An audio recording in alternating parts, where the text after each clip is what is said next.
It is possible to improve community conditions, reduce violence, create more community solidarity without solving poverty. And this is important because sometimes we hear from certain sectors on the left that this is all a distraction from a radical transformation of markets and an implementation of broad socialism, and then we'll come back to public safety. No, in a way, the right wing was correct. We can do something about these things without solving all these other problems.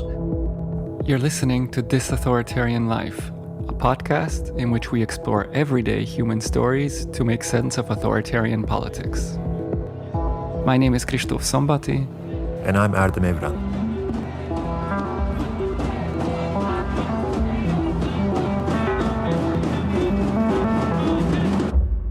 So welcome back, dear listeners of This Authoritarian Life. This is the 5th episode of Season 2, where we continue talking to people on the front lines of authoritarianism. And today we're exploring policing as an authoritarian frontline. So basically, we'll talk about how policing functions as a site of concentrated state violence, how it upholds particular interests and relations, and how it perpetuates certain understandings of order and security. But this episode will be slightly different than some of the previous ones, in that we will not be exploring how things are going wrong, but how they can be changed for the better, for once. I'm very happy about that. For decades, progressives in the United States have grappled with this fundamental question: can police be reformed, or does the very institution of policing perpetuate inequality and violence? And this question has taken on new urgency as cities confront rising demands for public safety amid brutal police violence in the US. And of course, more recently, the ICE raids in several cities, while citizens in Minneapolis, Chicago, and really several other cities tried to obstruct state terror. In New York, a Democratic Socialist mayor has just taken office with the promise of reimagining public safety. So this really gives us the chance to explore police reform under broader conditions of authoritarian transformation. And to help us understand what is happening and what might be possible, we have invited Alex Vitale, who is one of the most prominent scholars of policing in the US, and someone who now actually finds himself advising the new Mamdani administration on community safety. So I'll let Erdem introduce our guest, and then we'll jump into the show. Sure, thanks, Krzysztof. So Alex Vitale is a professor of sociology at Brooklyn College and coordinator of the Policing and Social Justice Project. He's the author of The End of Policing, which became one of the most influential texts during the 2020 George Floyd protests. And as of January 2026, he's a member of Mayor Zohran Mamdani's transition team, working on the Committee on Community Safety. So welcome to our podcast, Alex. Thanks a lot for accepting our invitation. When we look at your personal and professional trajectory, we see that you have a background in criminology, you have training in criminology, but from what we understand, your interest in studying policing actually has its roots in your engagement with the Coalition on Homelessness in San Francisco in the beginning of 1990s. And you have actually described watching the city give up on housing people and instead, use police to manage the visible consequences. Can you briefly tell us about that time and what it taught you about the role of policing? Yeah, so as an undergraduate, I didn't study policing. I didn't study criminology. I mean, I think I had a law and society class. That was about the closest I came. I was really, my major was urban studies and cultural anthropology. And I was interested in urban issues, mostly domestic urban issues, unusual for an anthropologist, but I wasn't interested in studying abroad as much as I was as bringing an analysis of the dynamics of culture and an understanding of urban public policy to questions of urban problems, so to speak. which of course homelessness was emerging as this big problem. So I had looked as an undergraduate at community-based housing development groups. I had looked at economic development initiatives, had looked at community organizing efforts. And when I finished school, I went out to San Francisco and I got involved in grassroots political work, Food Not Bombs, also stuff around nuclear weapons organizing, but really wanted to be working in policy. I had various day jobs to pay the bills, but ultimately wanted to be in public policy and organizing. And I managed to get myself onto the staff of the San Francisco Coalition on Homelessness. But again, with a portfolio initially around housing issues.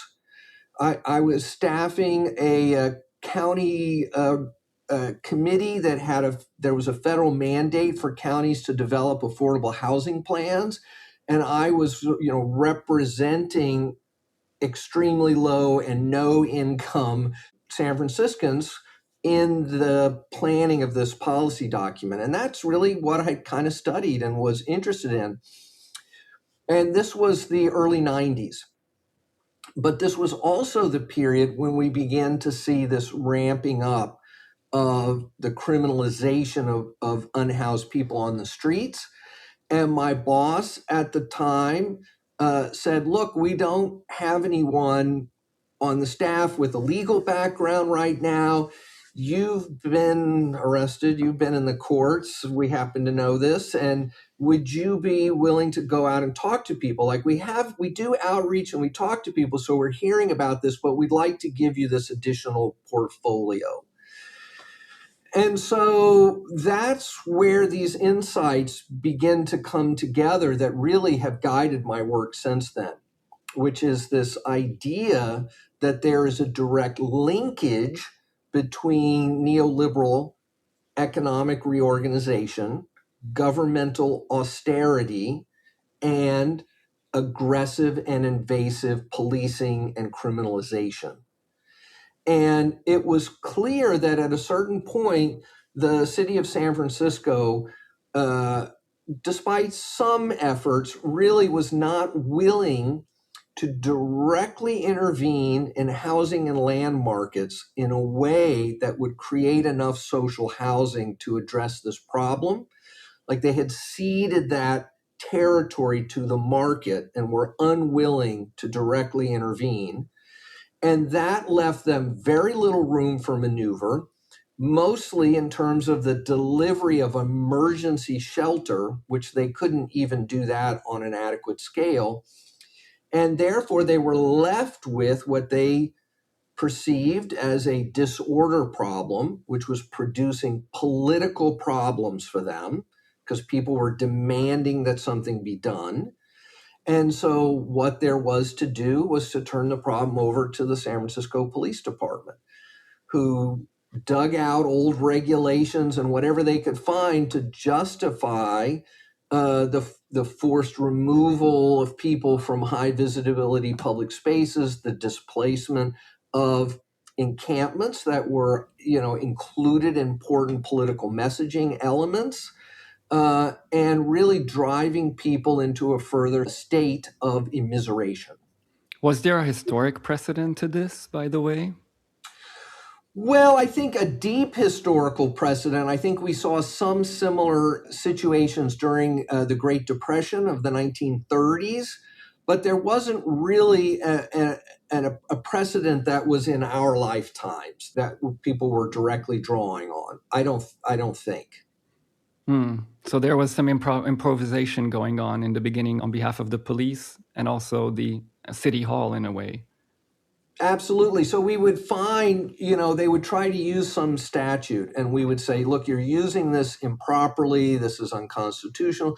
So they sent the lawyers into the law books and dug stuff up from the 19th century, to use as tools to justify police action. So it was pretty clear that they were improvising. And how did real estate interests enter this picture? Because I assume they also began playing a big role. So, as I sort of alluded to, right, the big role that the most important role that real estate plays in all of this is making sure that the city doesn't intervene in housing markets in any meaningful way, that territory is ceded to them. So that supersedes any one deal, any particular neighborhood set for reinvestment and gentrification, all of which is also happening. But it's really this macro level battle about saying the city has no business buying up parcels of land to build housing, which is ultimately what's going to be needed. It has no business clawing private property under state control. And once that framework is established as politically inviolable, then you're already on a path to mass homelessness, because those market dynamics were incapable of providing housing for the most vulnerable people in the society. And while San Francisco had some programs, had some, community-based housing developers, had some social housing, the growing polarization of the economy combined with government austerity at all levels meant that vulnerable population was growing in size at a time when state housing resources are being privatized and eliminated. So, surprise, surprise, there began to be huge numbers of people with nowhere to sleep at night. Do we have any figures like how many thousands of people were rendered homeless around this time, or like how In San Francisco, or because of course in San Francisco? this is a national phenomena. And, exact numbers are difficult because this is an inherently hard to count population.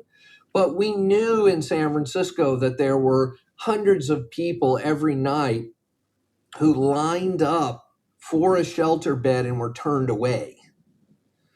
So that's in addition to the thousands of, the thousand or so people who actually got a bed, and hundreds or thousands of people that never requested one because they thought it was pointless, hopeless, didn't want to stay in the shelter given the rules and conditions and all the rest. So, we're talking about large numbers of people, and these numbers have persisted and increased. And San Francisco was a kind of bellwether in the sense that its housing market had so little elasticity to begin with during this period that the problems were felt more acutely and more quickly. But now we see these dynamics across the country. As someone who's in 20 plus cities a year, everywhere you go there are tents and homeless encampments and people wandering the streets, and this is not limited to a few big cities anymore.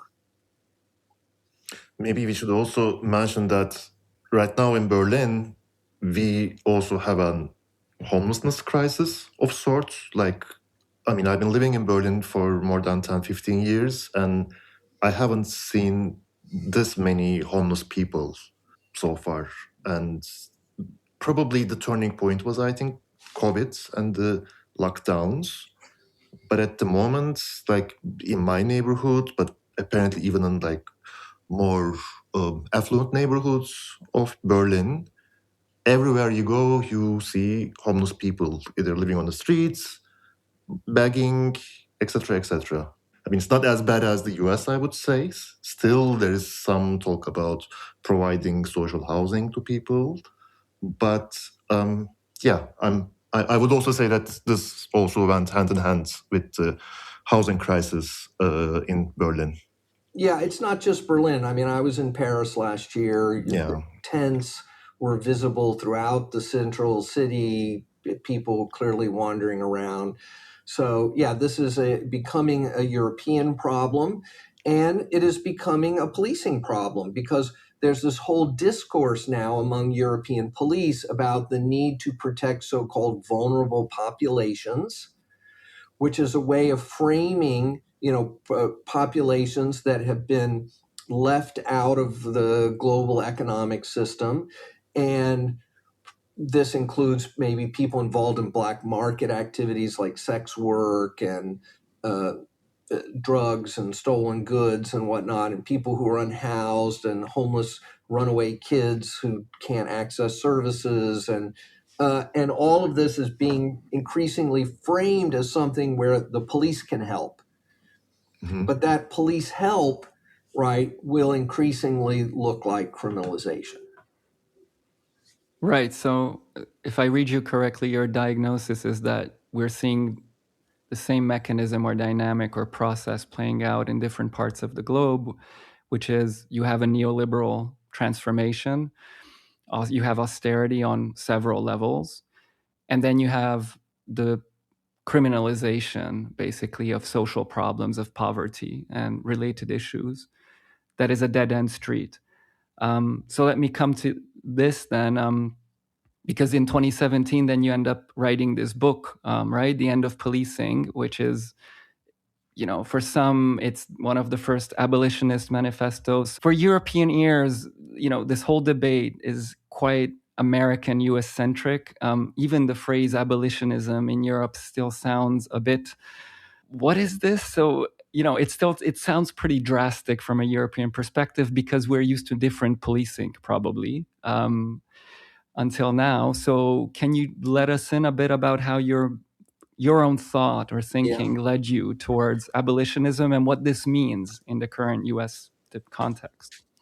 So first, I wrote a book in 2008 called City of Disorder that was about what happened in New York City that was essentially analogous to the story we just discussed about San Francisco, right? Democratic politicians leaning into neoliberalism and austerity and then unable to deal with the resulting quote unquote crime and disorder are driven out of office by Republicans on a campaign of mass criminalization. And so I moved to New York City to go to graduate school in 93, right as Rudolph Giuliani is elected mayor. And this same dynamic that I had just lived through in San Francisco happens in New York. And I decide to write about that for my dissertation and eventually a book project. And so I began to look more at these criminal legal issues. I get involved in the grassroots organizing around repealing the Rockefeller drug laws in New York State that were created in the early 1970s as part of the war on drugs that included these incredibly punitive mandatory minimum sentences based on the amount of drugs you were found, et cetera. And during that time, we begin to see more discourse around prison abolition. Critical resistance is formed. I go to the first East Coast gathering of critical resistance, but the folks on the West Coast, some of them were old friends of mine from when I had lived in San Francisco. Rose Braz, who was the original staff person, had been a personal friend for many years. So I was reading all this abolitionist literature about prisons and was teaching it in my graduate classes and continually coming across the fact that there was almost nothing about policing in this literature. And I was like, nobody goes to prison unless the police get involved first.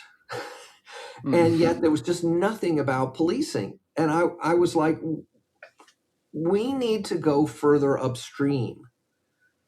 It's one thing to say prisons are horrible. We need better reentry services. We need alternatives so people don't end up in prison. We need diversion, these things. But really, what should we be doing at the neighborhood level to eliminate the need for policing? And what should we be doing at a macro level to reorganize our economy and all of that? So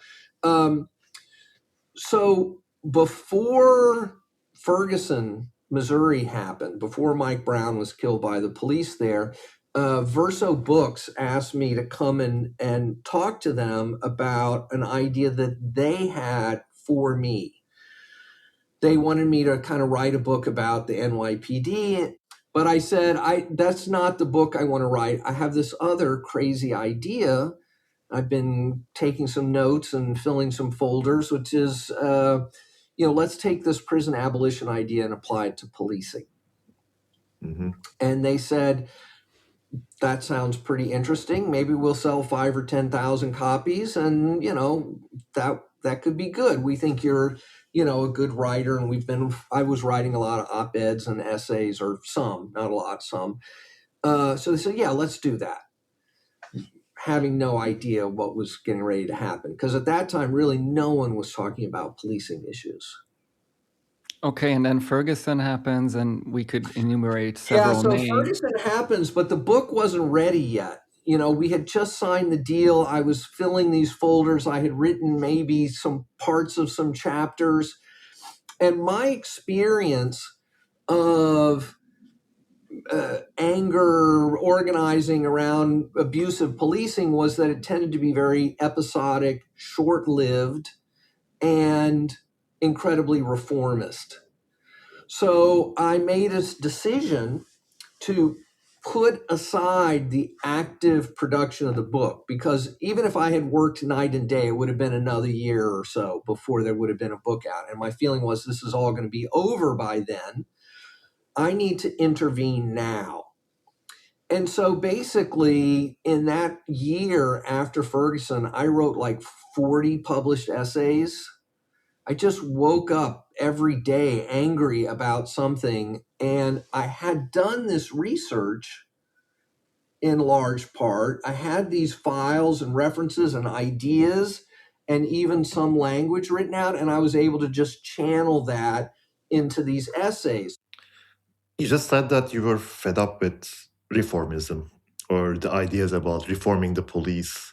So I guess these were like, I don't know, training the police so that, they could be nicer to the communities, or is it police cameras, I guess, or ID numbers, or like what were some of the suggestions around that time? So let's go back to San Francisco for a minute. So I put a team together of lawyers and outreach workers and others who were looking at this criminalization, and we were exploring potential litigation. And then I put an outreach team together of like law students and others, and to do street outreach, find out what was really going on.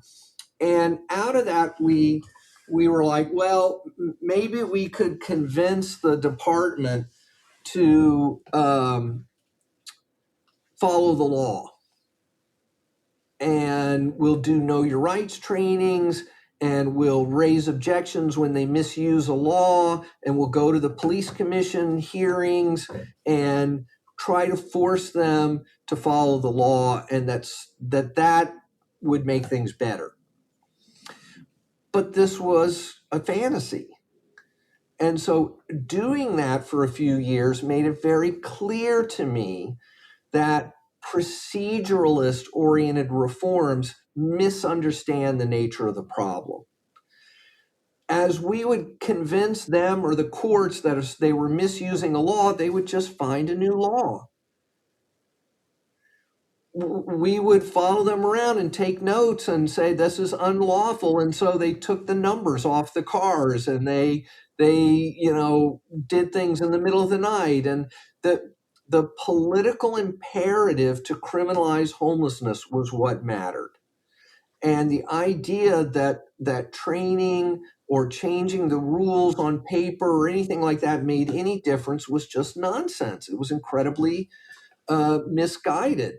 And so again, that fed into my receptiveness to an abolitionist argument, which was that it would be great if reforms maybe could reduce the harms in significant ways. And there have been examples where, police do shoot fewer people in the US than they did in the 60s and 70s.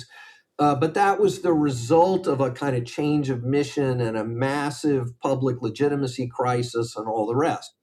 So my feeling was, after Ferguson, the Obama administration laid out all these procedural reforms that were organized around this idea that the problems that we were seeing in policing were ones of misapplication, that generating public uproar. And if we just got the police to follow the law and do things the way they're written in the policy books and tighten up the policies and provide some external oversight and better training and this stuff, that things would get better.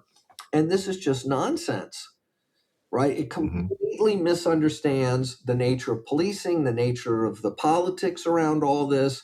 And so I quickly came to the conclusion that this was just about re-legitimating policing in the minds of the public and was not doing anything to address the fundamental injustice of the mission that the police are pursuing. So what's the abolitionist program then? It's rolling back the police, but to what extent? What replaces the police? Can you let us in on this? Okay, so I think it's helpful to think about abolition not as a preordained outcome that we have to somehow reverse engineer. It's also not something that just happens one day.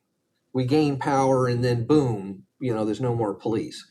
Abolition is an analysis that helps us make decisions right now that lead us in a direction that bends towards justice and empowerment, not punishment and exclusion. So there's a terrible incident in a school. Someone maybe is shot or there's a gang fight and someone gets stabbed. We have a decision to make.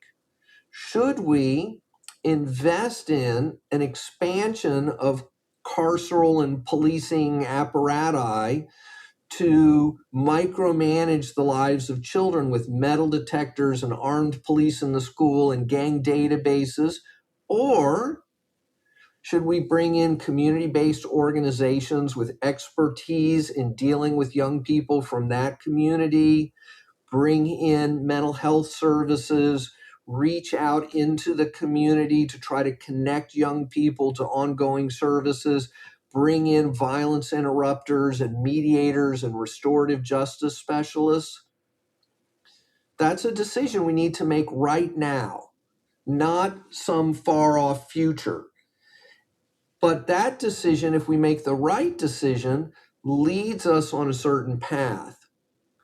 The other decision leads us in a different path that has profound implications for our children, for our democracies, for reinvesting in a politics of austerity and this kind of personal responsibility, punitiveness, that is aligned with the most conservative politics in our societies.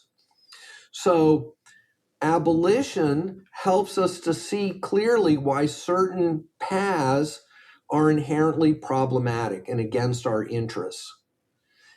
And in the process, this means unwinding as much as we can, wherever we can, our reliance on punishment bureaucracies to solve our problems. So in the book, I take 10 areas of policing or 10 areas of social issues, show why policing is a bad idea, how harmful and ineffective it is, how unjust it is. I show why the kind of proceduralist and other types of reforms don't work, and lay out some pretty concrete things we could do instead. So let's come to New York, I suggest, to ground the discussion, because it's clear from what you just explained that this is a framework. It's a way of thinking. It's a way of approaching social problems and social relations and the tensions inherent. I would also say for any researchers out there, it's a framework for doing research. It's an epistemology that we can use to help us make decisions about research questions, methods, and theoretical frameworks. But sorry to interrupt. No worries. So, I guess we should come to next part of the discussion is exactly when you move from research into advocacy. That's what you're doing now, right? So you're on the transition team. You are. So you're advising basically the new administration, City Hall. What is the vision, or what is maybe even the policy of the new administration there in terms of community safety, as you call it? What does that look like in practice? Yeah, so yes, I am involved directly in advising the administration, and I was involved during the campaign in looking at the proposal to create a Department of Community Safety that would house a set of civilian interventions to address social problems that we've historically given over to the police. So the process of creating a new department is arduous here in New York and requires either a ballot measure or city council action, et cetera. So that's taking a little time, but they're beginning to staff up some folks in the first deputy mayor's office to assess the programs that already exist, try to figure out what needs to be done to improve them, and ultimately bring them together. And myself and others in the transition team feel that what kind of these initiatives share is that they represent sort of acute crisis stabilization. Because we use policing to do acute response. Someone needs to show up now to address a situation that seems out of control. The problem is, right, police are violence workers. That's their specialization, is their authority and capacity to mobilize violence. That's the basis of police authority, and that's why people call the police, is they want that threat of violence to be part of, even if it's not used, it's understood to be there and available. And my argument has been that we can have acute crisis response and acute stabilization that does not have to rely on the threat of violence. And that we can do that for all kinds of issues that currently have been turned over to police. Here in New York City, the NYPD goes on almost 200,000 mental health crisis calls every year. They've already shot 3 people here in New York on these calls. So this is a huge mistake. Other cities have unwound this. Albuquerque and Denver and Los Angeles, they're creating these 24-hour non-police mental health crisis teams that are integrated into their emergency phone response dispatch systems, what we call 911 in the States. And they are responding to these calls instead of armed police. And the outcomes are fantastic. They're saving money, they're saving lives, they're bringing crime levels down in some cases. This is showing there's really empirical evidence. Is there empirical evidence? So there's research on this. We have randomized control. We have not randomized control trials, but we do have paired control studies where a neighborhood gets a treatment and the other one doesn't, and we can see these great results. Yeah, on a whole host of measures in a whole bunch of different cities. And no social workers are getting killed going on these calls. One of the terrible calls we just had here in New York, the police were like, well, he picked up a knife to attack us, so we had to shoot him. He only picked up a knife after the police showed up and started ordering him around. It is the police that destabilize these situations too often. And then that becomes the justification for them to use deadly force. When we take them out of the equation, it drops the temperature for the whole endeavor and the outcomes are better. So are you suggesting that basically the police force should be reserved for treating really violent incidents that are already in their nature, in their eruption, kind of violent and cannot be mitigated? I mean, what do they really do about violent situations? I mean, they don't have a very good track record there either. So, first of all, most homicides don't get reported to the police till long after the perpetrator is gone.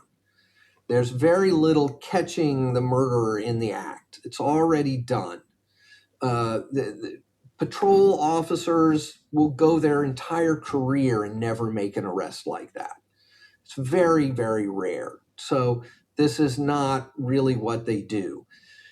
But the other thing is, we have much better ways of addressing community violence, domestic violence, disputes between young people, beefs, territorial things. We've created these huge infrastructures of community violence intervention programs that are showing tremendously positive results. They are bringing down the gun violence. One of the best that I've been looking at for the last 3 years is in Newark, New Jersey. It's a mixture of community-based organizations and a city Department of Violence Reduction and Trauma Recovery Services. And they are in the community working with high-risk individuals, intervening directly in conflicts, providing support after conflicts to prevent retributive violence. They're in the hospitals, the youth centers, the community spaces, the sidewalks, and violent crime is at a 60-year low in Newark. It has proven to be incredibly successful. So New York is just way behind the curve on this. We have some of these programs, they're underfunded. They lack strategic direction and coordination under our last mayor. We need them to be more professionalized, have more resources, and to be in more communities. So what's the state of play around the policy kind of process? As far as I understand, you're still at the beginning of this longer process of creating policy. You're in the thinking phase, right? Of like, which services are we going to reinforce? How are we going to fund this?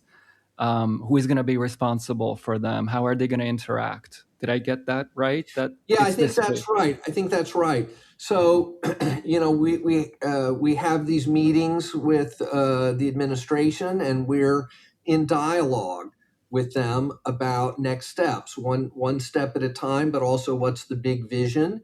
And it is complicated. And we have some existing programs that we're supposed to be doing these things, but when we look under the hood, they're not really doing that exactly. So we're trying to figure it out. So another member of the team and I are working on a piece right now about crisis stabilization and how that should frame our thinking. And, I'm doing a briefing on Friday the 20th or the 22nd, whatever that Friday is, on how we should approach issues around sex work. So I'm bringing in experts who are working on that issue, have ideas about peer-to-peer outreach, service delivery, what we should do to get the police out of, raiding massage parlors and things like that, looking at models internationally around decriminalization. So I'm doing a briefing on Sentinel event reviews as a response to police shootings, as a way to get at the policy failures that lead to police shootings. So we're all working hard to try to generate ideas that can help, shape policy going forward. I mean, these are really fascinating developments that you are telling us about. But at the same time, as far as we know, Mamdani decided to keep this police chief from the Adams years. So, then what kind of a signal is that? Is it some kind of a, realistic decision that he had to take in one way or another? Or is the administration still basically, oscillating between these two very different options? So I think, I'm not happy about the decision to keep the police commissioner on, and I think it comes with political risks for the mayor, and I think they made a political decision, and maybe they're right. They've proven themselves able to make a lot of really good political decisions lately, so we'll see. But it does come with risks for him.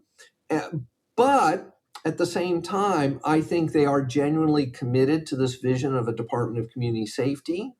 They are working very hard on it. They are in dialogue with the right people, I feel, to try to get this done. But we do need more concrete evidence that they're moving in the right direction, and we're still waiting for more decisions to be made. Recently, the mayor has been signaling that he wants a little more urgency in getting this department going, in part in response to more police shootings on mental health crisis calls. So, I'm hopeful. I can just say that I'm working on it every day. I had a dozen text messages before 8 a.m. this morning from folks. We're working, trying to give good faith input and to try to at least get that part of the equation set up. And I've always felt that if we're going to eventually dial back policing, we have to start by creating the alternatives first. We have to create some facts on the ground. We have to bring communities with us, work with them to identify the things that they think would really make themselves safer as a community, and put that into motion before we start talking about, dialing back the police. If you look at these previous examples that you mentioned, that you're drawing on as as positive kind of, if not templates, not models, but places to learn from, I think you mentioned Denver and Newark. Was it the other one? So Yeah, Albuquerque, Portland. Yeah, there's Albuquerque. plenty of places. So Yeah. what are the background conditions that really enable or are necessary for these new programs and new approaches to function successfully? For instance, I would think that you would really need kind of, like a fiscal foundation for these, meaning there's lots of work on taxes to do, but maybe there's more important things. So what are the background conditions that need to be there? What do we know about that?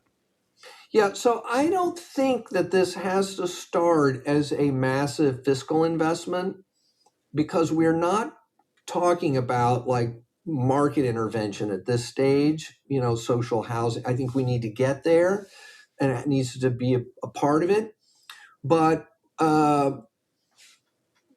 what some of these programs have found, right, is if they hire civilian outreach workers to address people having mental health, substance use, being homeless in crisis, and they provide some community-based services for them, that they end up saving millions of dollars on emergency room visits, jail capacity, emergency shelters, that this is actually cheaper, even before we get to really dialing down police budgets, which I think ultimately we have to get to. And so hopefully it's a virtuous cycle, where when we solve problems in a better way, we actually save money and we can dial back our reliance. Now, it's the two things to think about in relationship to this. One is, it is possible to improve community conditions, reduce violence, create more community solidarity without solving poverty. And this is important, because sometimes we hear from certain sectors on the left that this is all a distraction from, a radical transformation of markets and an implementation of broad socialism, and then we'll come back to public safety. No, in a way, the right wing was correct. We can do something about these things without solving all these other problems. But we can't do everything. We cannot solve homelessness. We cannot solve poverty through these community level interventions. But I feel like one of the ways that we get to a broader politics of economic transformation is we bring down the temperature around violence and predatory behavior, in a sense that the city is out of control, which makes it possible for people to act in more solidarity with each other. We've had situations here in New York where You can't get people to come to meetings because they're afraid to go out at night. How do you build community power when people are afraid to go to the school at night for a neighborhood meeting to build political power? So we've got to take these steps, and we need to do them in a way that builds on solidarity, mutual aid, and community empowerment, the logics that we want to see enacted in these larger transformations we're hoping for. Another question then related to that. It's one thing for, say, some leftists to see this as a distraction, so to speak, but would you agree that some working class communities, some people of color, would also find this as maybe not as a distraction, but something less meaningful in the sense that, look, we are the community that is experiencing violence on a day-to-day basis, and in the end of the day, we just need someone, the police, to intervene and to interrupt this form of violence, at least momentarily or to a certain degree. So, do you still come across this argument among the communities that you speak to? On the one hand, I think that's what I'm interested in, and B, what is your response when you hear this argument? So, clearly this is the case, right? Because for generations now, especially the last 50 years under austerity, communities have been told they can have police or they can have nothing. And that's it. Mm-hmm. But communities have always wanted other things. They're like, well, why can't we have the recreation center opened up? Why can't we have summer jobs for our kids? Why can't we have community-based mental health clinics? So they have always wanted other things. They've just been told there's absolutely no way you're getting that. You can have police or you can have nothing. And so when faced with that horrific choice, some people choose police. It's actually remarkable how many people faced with that choice actually say we'd prefer nothing. Turns out a lot of people just say we would prefer nothing. And in fact, huge numbers of people in high violence communities will not call the police under any circumstance. They have just said no. But the point of this endeavor is to give people other choices. And it turns out that when people are given a credible choice, would you rather have the police respond when your son is having a mental health crisis or a mental health outreach team respond? It turns out they would overwhelmingly prefer a non-police response. Overwhelmingly. Even a majority of Republicans in the United States say someone other than police should be going on these calls. So really, this is about making clear to people what their options are and creating the political space for people to feel like they can ask for the things that they've always wanted but have been told are impossible to deliver. It looks like from what you're explaining to us that community engagement is really a key factor in creating the groundwork for this pretty large-scale transformation. That it's clear from what you're saying that it's based on a long-term vision. You're not expecting success in a year or 2 years, but probably it will take a cycle or two. So are you actively engaging then the communities that Erdem mentioned, I guess mostly working class communities? And how does the policy process, come into the communities then at this stage and perhaps later? Yeah, so that's a lot of what I do is I say to people, look, if you can get 25 people in a church basement, I will come. I'm doing an event tonight in central Brooklyn, in a basement. That's what I do. So I give like 50 public lectures a year, not just in New York, around the US and internationally, but basically, yes. And I do media interviews and I write op-eds for the local newspapers, and I'm not alone in this endeavor. We're all working on this. And I also work with community partners. I work with violence intervention organizations. I work with other groups who are working with young people, and I go and meet with them and try to explain this vision. And also the mayor has signaled that he wants whoever's going to run this new Department of Community Safety to be someone with a kind of public stature who can be a voice for these ideas in the communities. And I agree. I think this is essential. And the mayor can play a huge role in legitimating that discourse and saying, this is my person who's helping us realize this vision, and let us tell you what we're going to offer you. And let's be at every community meeting, every community board meeting, every precinct community council meeting, explaining this vision to people and giving them opportunities to say, this is what we've always wanted. We have this empty building. Why can't it be X, Y, and Z? And let's make that happen. Should we come to perhaps talking a bit about the forces that are kind of probably not going to come easily along with this project? We've mentioned real estate developers, the right-wing media, and then there's the police unions and the police forces themselves. So which one of these do you think are going to be the easiest to work with? Yeah. I give a shout out to my friend Stuart Schrader, who's got a new book coming out called Blue Power, that is about the power of the police institution in American life, that I think we all need to be looking at if we're going to be in this business of transformation, because we are going to get a huge amount of resistance. So far, the resistance, I would say, is muted. It's in the back rooms mostly.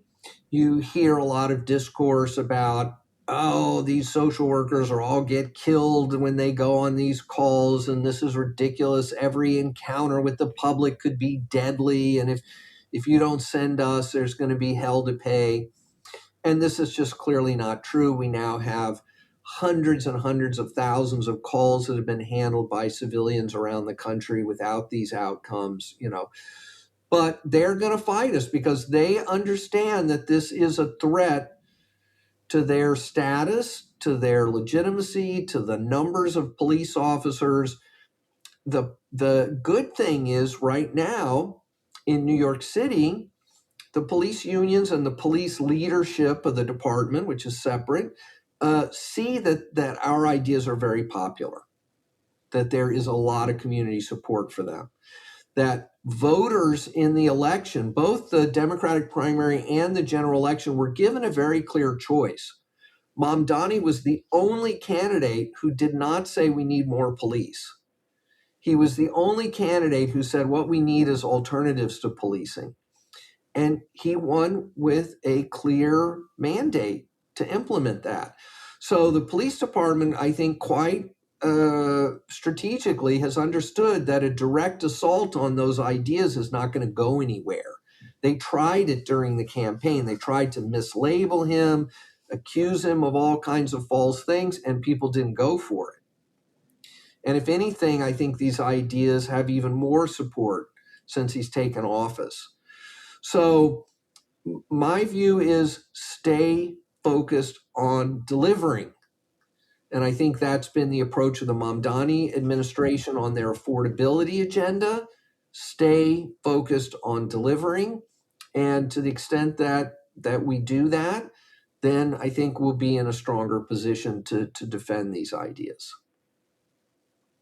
I'm interested in how we actually ended up with this because, obviously I didn't grow up in New York City, but I am old enough to remember the Giuliani years. I'm old enough to remember this broken window theory and the kind of policing that it entailed or it asked for.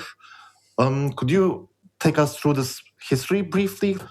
40 years of police history in 2 to 3 minutes. Okay. So prior to Giuliani, the police department was in a certain amount of disarray. It had experienced significant layoffs in the 70s. It lacked strategic direction, and it claimed to be focused on serious crime at a time when low-level disorder was radically expanding.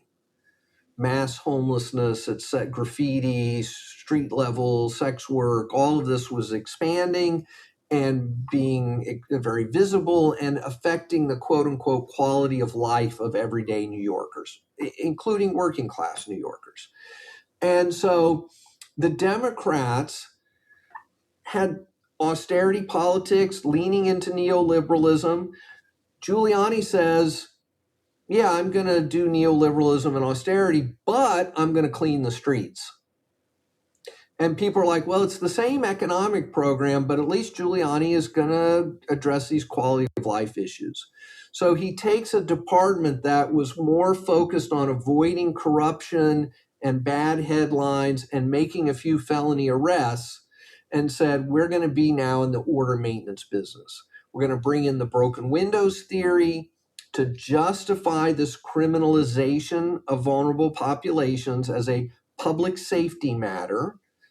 We're certainly not going to validate the need for any market reforms or government interventions on the side of social services or the welfare state, but we're going to use criminalization. The jail population explodes, the number of police increases, the number of arrests balloons, and in addition, this morphs into what we call stop, question, and frisk. Hundreds of thousands of almost entirely Black and brown young men of color become under constant police harassment, police violence, police killings. And so eventually, the public, especially in communities of color, says, enough, enough. My son is not killing anyone. He's on his way to school. He is on the way to the store to get milk. I sent him to the store and he comes back in tears because the police have pulled his pants down in the middle of the street, threatened to kill him, and then sent him on his way for no reason except to terrorize him. And so that opens the door to an analysis that says there has to be a limit to policing. 2020, George Floyd happens, massive protests in New York. They're massive in part because of this history. Mm-hmm. Mm-hmm. And that really is creating the political space for these transformations. And the reason they didn't happen more quickly in New York and have been happening more quickly in other cities is because we got Eric Adams, a former police officer, who just said, I'm fine with more policing. And that people thought they were voting for a critic of policing who was a Black man, who was from New York, who was going to try to really rally the city. And immediately they realized they'd made a mistake. There was a huge amount of buyer's remorse. And then, of course, all the corruption allegations came out. But also his policing policies were very unpopular. And the police department was filled with corruption under his leadership. And so this is why we have this political opening now to do something different. I understand that not enough time has really gone by to draw conclusions. That's very clear to me. But still, what have you learned in these few weeks or months since this political opening has become a reality? Is there anything that has struck you, amidst your negotiations, the lectures, the policy making? Is there anything that has already come out of this? So to answer your question, I think we're still fighting battles with liberals who still think that police are going to save us in certain crucial ways. And I think we're still fighting some battles on the left. I think one of the reasons that Mamdani left the police commissioner in place, and let's just remind people, this police commissioner comes from a family of billionaire real estate developers who openly embraced broken windows policing, who has said clearly that we need the police to be rounding up criminal migrants, who has overlooked police abuse of force, police killings, has excused horrible behavior. This person does not share Mamdani's overall vision of economic transformation. I think he left her in part because there were voices on the left that said that racial justice around policing issues is a distraction from class politics, and that you should just talk about, improving housing and affordability, and don't waste your political energy on this other stuff. And I think that this is a huge strategic mistake that's empirically inaccurate, and that actually will do what they claim to be trying to prevent. They think that talking about Black Lives Matter and talking about police abuse racializes class, creates racialized difference within the working class that undermines the possibility for solidarity. But in my view, that's just white supremacy. And that if we don't put the experience of working class people of color into our analysis, the way they experience neoliberal austerity is not just at the workplace, it's in the community. And the face of that is aggressive and invasive policing and mass incarceration. And if that's not part of your analysis, how are you going to build solidarity along race lines for broader transformation? You just can't. So I think this is very short-sighted. And my hope is that over time, as we build up these community-based alternatives, as we build more community power, that the mayor will feel that he's in a stronger position to not say there's no police department tomorrow, but to say, oh, maybe we don't need another class of incoming cadets. Maybe we can do what Mayor Bloomberg did, which was for 11 of 12 years he was mayor, he let the head count of the police department fall through attrition. He didn't fire anyone. He just said, we don't need to hire anyone. We can just let the numbers fall through retirements and separations, and then we'll find the right number going forward, which turned out to be a lot lower. And every year he did this, crime fell in New York. I guess I have one more question, which is slightly unrelated, but it's related to the political dynamics. That's why it came to my mind. Because we haven't mentioned that there is a broader authoritarian transformation going on right now in the US. And one of the manifestations of that is ICE, of course, going through or being sent to primarily democratic cities. So I guess it's important to ask how this broader dynamic could impact the project of social and political transformation underway in New York, and more particularly the project you are involved in.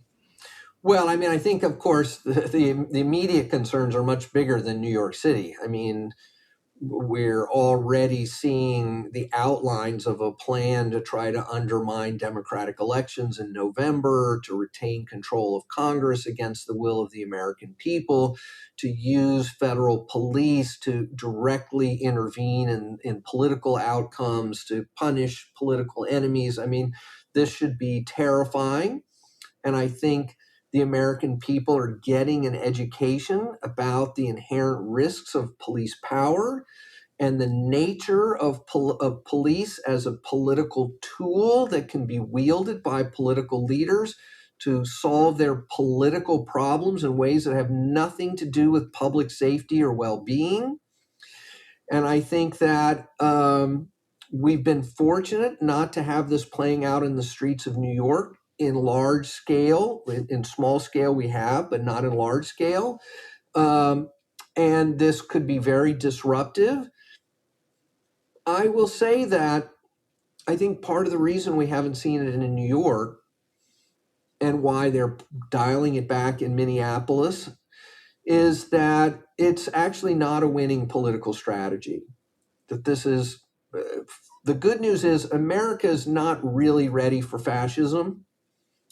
They were happy to flirt with it, but when they began to see what it actually looks like, enough people have said, Actually, that's not what I thought we were getting. Latinos in particular are showing a lot of buyer's remorse, having voted for Trump, saying, well, we're going to close the door behind us. We're the good immigrants. We want you to get rid of. They're like, oh, they're coming after us too. They're killing people in the streets. They're chasing school children around, giving people measles in detention facilities. This is not what we had in mind. And that's good. That's great. And I think we're going to see a real backlash at the ballot as long as we don't allow Trump to mobilize these federal law enforcement officers as, interferers in the election process. And they clearly are making plans to try to do that. But so you're not expecting a Minneapolis-style episode in New York, right? I'm That's not. what you're saying. I'm not. I mean, ICE is here. People are organizing. There is resistance. I think we need more people to be organized into ICE watch groups and to be prepared for this possibility. But I'm optimistic that this won't, in fact, happen in New York. Trump is already signaling he doesn't want to do this in New York. And I think there would be big negative political consequences if he tried. And so I think, the mayor should say, focused on delivering, not getting into rhetorical battles. Thank you, Alex. I think it would make sense to revisit this issue in a few years to see what success or failure, but hopefully success looks like. We may be back, but thanks for doing this. I enjoy the conversation. So that's it from us for today. Thanks for listening. Goodbye. We would also like to thank our contributors: music and mastering, Shai Levy; artwork and graphics, Polina Georgescu; editing, Vera Jonas; and our in-house communications advisor, Anna Szilágyi.